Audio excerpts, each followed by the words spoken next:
Hello everyone, welcome back to this channel. अगर आपकी जल्दी डिलीवरी हुई है और आप बच्चे को ब्रेस्ट फीड करवा रहे हो तो ये डाउट आपके मन में ज़रूर आया होगा कि बच्चे को लेट के दूध पिला सकते हैं नहीं पिला सकते हैं। अब डाउट क्यों आता है ये मन में? इसके कई कारण हो सकते हैं। अगर जल्दी डिलीवरी हुई है, सिजेरियन हुआ है तो टांकों में दर्द है, आप बैठ नहीं पा रहे हो सही से, कि उठना बैठना इतना उस टाइम पे आप कंफर्ट जोन में नहीं हो अपने, तो आप कोई एक कंफर्टेबल पोजीशन ढूंढते हो जिसमें आप बच्चे को आराम से फीड करवा सको। वजाइनल डिलीवरी हुई है तब भी नीचे टांके आए हैं, टांकों में दर्द है, आप ज़्यादा देर बैठ नहीं पा रहे हो। और दूसरा ये भी होता है कि हमें बच्चे को ऊपर का दूध नहीं देना है। अगर मैं उठ बैठ नहीं पा रही हूँ तो मैं लेट के बच्चे को फीड करा दूँ क्या इसमें कुछ प्रॉब्लम तो नहीं होगी? क्योंकि उस टाइम हम भी बहुत कॉन्शियस होते हैं छोटी छोटी चीज़ों को लेकर, क्योंकि छोटा सा बच्चा होता है तो हम भी कोई रिस्क नहीं लेना चाहते हैं बच्चे के साथ, लेकिन हम चाहते हैं कि हम अपना ही दूध पिलाएं। तो आप लेट के आराम से दूध पिला सकते हो। आपको कुछ प्रिकॉशंस रखने होते हैं, कुछ बातों का ध्यान रखना होता है।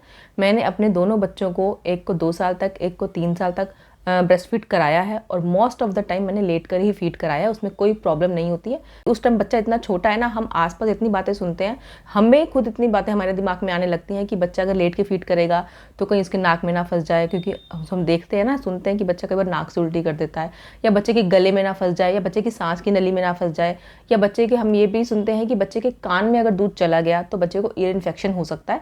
तो ये सब रिस्क देखते हुए हम सोचते हैं कि हम बैठ के ही फीड करा दें, लेकिन बैठ के फीड करवाना इतना फिजिबल नहीं होता है उस टाइम पे, क्योंकि आपके टांकों में दर्द है, बैक पेन है, शोल्डर पेन है। ये डिलीवरी के बाद कई लेडीज़ को होता है, मदर को सर में बहुत दर्द रहता है, तो उस टाइम पे आपको लेट के ही आराम आता है, आप ज़्यादा देर बैठ नहीं पाते हो, तो मजबूरी में ना चाहते हुए आपको फॉर्मूला पे स्विच करना पड़ता है। तो ऐसा ना करना पड़े इसके लिए आप कुछ बातों का ध्यान रखो, आराम से बच्चे को लेट के फीड करा सकते हो।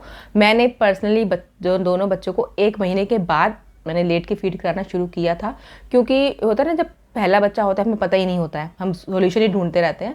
तो ये था कि 1 महीने के बाद मुझे लगा कि हाँ नहीं हो रहा है, या ये होता है कि बच्चा गोद में बैठे बैठे दूध पी लेता है लेटे लेटे और सो जाता है, और जैसे ही उसको बेड पे लेटाओ वो फिर से उठ जाता है, फिर बच्चा सोता ही नहीं है।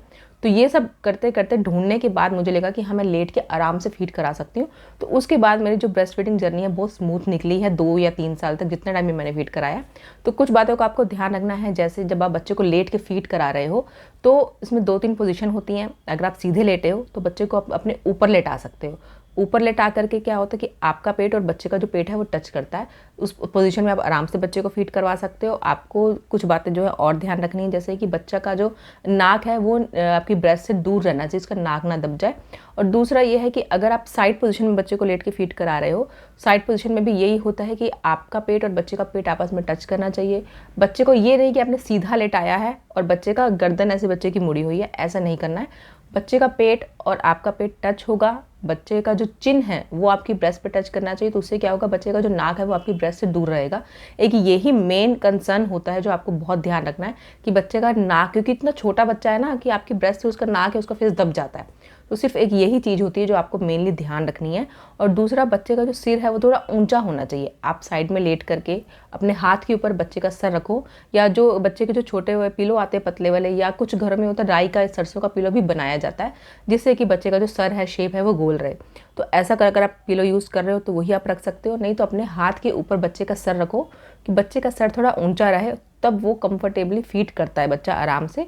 और बस उसमें ये ध्यान रखना है कि बच्चे की चिन आपकी ब्रेस्ट पे टच होनी चाहिए, बच्चे का जो नाक है आपकी ब्रेस्ट से दूर होना चाहिए। अब ये डर होता है कि नींद ना आ जाए, अगर बच्चा सो जाएगा फीड करते करते तो वो दूध छोड़ देगा, पिएगा नहीं। और मदर को अगर नींद आ जाए तो हम इतने कॉन्शियस होते हैं ना उस टाइम पे कि बच्चा जरा सा हाथ भी अगर हिला दे तभी हमारी नींद खुल जाती है। तो इस बात से आप निश्चिंत रहिए, ऐसा नहीं होगा कि हाँ अगर आप बहुत ज़्यादा थके हो या कुछ दवाइयों का असर है तब आपको ऐसा हो रहा है, तो उस टाइम पे ये है कि आप बैठकर ही फीड कराओ, क्योंकि इतना रिस्क हम भी नहीं लेना चाहते हैं। और एक चीज़ और ध्यान रखनी है आपको कि बच्चे के पीछे आप कोई पिलो या ब्लैंकेट ऐसा कुछ मत रखो, क्योंकि कुछ मदर्स क्या करती है ना कि बच्चे के पीछे कोई पिलो वगैरह ऐसा कुछ रख देती है, जिससे उनको लगता है कि बच्चा पलटे ना। अब आपको ऐसा नहीं करना है। अपने हाथ के ऊपर आप बच्चे का सर रखो और अपना हाथ ही बच्चे के पीछे, बैक तक चला जाता है हाथ, तो उसी से बच्चे को सपोर्ट करके रखो। इससे क्या है ना, क्योंकि कई बार होता है कि बच्चा, अगर हो सकता है उसका अगर कई बार नाक दब गया है नींद में, या आप सो गए हो तो अगर हो गया उसका नाक दब गया, तो बच्चा खुद को थोड़ा सा पीछे शिफ्ट कर ले, बच्चा थोड़ा सा हिल जाता है या साइड में करवट ले लेता है क्योंकि अगर बच्चे के पीछे पिलो या ऐसा कुछ रहेगा तो बच्चे को इतना स्पेस नहीं मिलेगा करवट लेने का या पलटने का, अगर उसका नाक दबता है तो। डिलीवरी के बाद का जो फर्स्ट मंथ है वो आप किसी तरह मैनेज कर सकते हो कि अगर आप बैठ करके दूध पिला लो, उस टाइम आप ये कर सकते हो कि पीछे अपने 2-3 पिलो रख सकते हो, आराम से लेट सकते हो। तो इससे क्या होगा कि आपको भी पूरा सपोर्ट मिलेगा, बैक में पेन नहीं होगा, बैक आपकी रिलैक्स रहेगी, शोल्डर रिलैक्स रहेंगे। तो बच्चे को आप अपने ऊपर लेटा करके आराम से फीड करा सकते हो। क्योंकि मतलब मुझे ऐसा लगता है कि जो 1 महीने तक का बच्चा बहुत छोटा बच्चा होता है, तो उस टाइम लेट के फीड कराना मतलब मुझे कंफर्ट नहीं आता था। मैंने 1 महीने के बाद शुरू किया है, तब तक बच्चा भी थोड़ा सा हो जाता है और बच्चे को समझ आ जाता है कि मुझे कैसे लैच करना है, कितना दूध पीना है, कब छोड़ना है।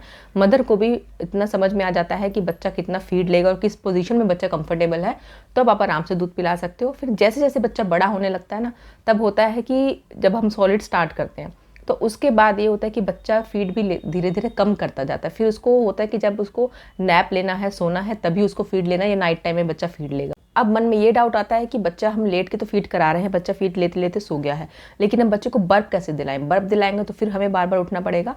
तो बच्चे को हर फीड के बाद बर्प की या डकार की ज़रूरत नहीं होती है।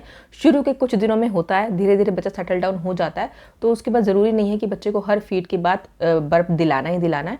अब बच्चे को देख के समझ आ जाएगा आपको, धीरे धीरे जैसे जैसे टाइम निकलता है हम बच्चे को देख के समझने लग जाते हैं, तब आपको बच्चे को देख के ही समझ आ जाता है कि बच्चे को बर्प की ज़रूरत है या नहीं है, कि बच्चा थोड़ा सा डिस्कम्फर्ट हो रहा है या बच्चे ने ज़्यादा दूध पी लिया है। तो आप 3-4 फीड के बाद एक बार बच्चे को बर्फ करा सकते हो, या घर में किसी को बोल सकते हो बच्चे को डकार दिलाने के लिए। या ज़रूरी नहीं कि बच्चा अगर डकार ले भी रहा है, हमें बस ये होता है कि थोड़ा देर उसको सीधी पोजीशन में रख करके उसकी बैक पे थपथपाना होता है, तो इससे बच्चा भी रिलैक्स हो जाता है। अब बच्चे को जब हमें रात में फीड कराना होता है ना, तो क्या होता है कि अब रात में बच्चा कई बार फीड लेता है। अब हर बार हमें बैठ करके फीड कराना है, तो क्या होता है मदर की नींद पूरी ही नहीं हो पाती कि हर 1.5 से 2 घंटे में बच्चे को हमें बैठ के फीड कराना पड़ेगा, तो फिर हम सोएंगे कब?